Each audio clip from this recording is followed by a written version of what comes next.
In the spring of 1946, Winston Churchill traveled to the United States. He tried to shock Americans out of their complacency. In a speech at Fulton, Missouri, carried on radio, he warned them how the Soviets were acting in Europe. From Stettin in the Baltic to Trieste in the Adriatic, an iron curtain has descended across the continent.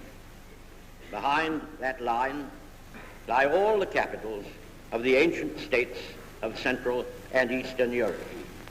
Warsaw, Berlin, Prague, Budapest.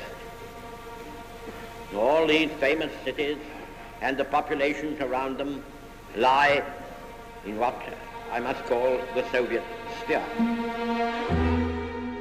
Churchill's vivid picture of a continent divided by an iron curtain helped change the public mood. Once, the press had portrayed an alliance of three equals. Now, Uncle Joe was turned into a scheming despot, forcing whole countries into submission. From the East, Soviet cartoonists responded in kind. These crude caricatures were part of a new type of war, in which governments taught whole populations to demonize the other. An American newsreel caught the new tone. In the background was the growing struggle between two great powers to shape the post-war world.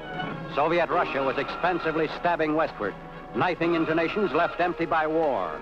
On orders from the Kremlin, Russia had launched one of history's most drastic political, moral, and economic wars, a Cold War.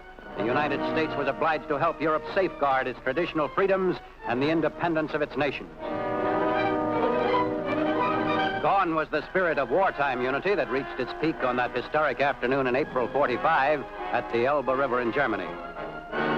Here, two worlds actually met, but this coalition was to be torn asunder.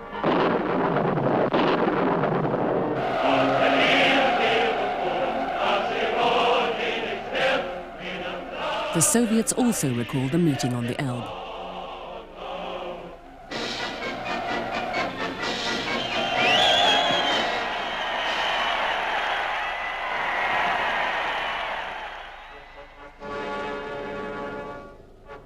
But their version showed a bloodthirsty American general bent on the domination of Europe.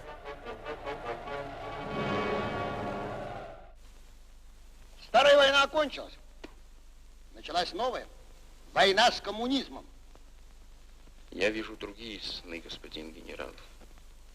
Мне снится мир. Пожалуйста. У нас свобода сновидений.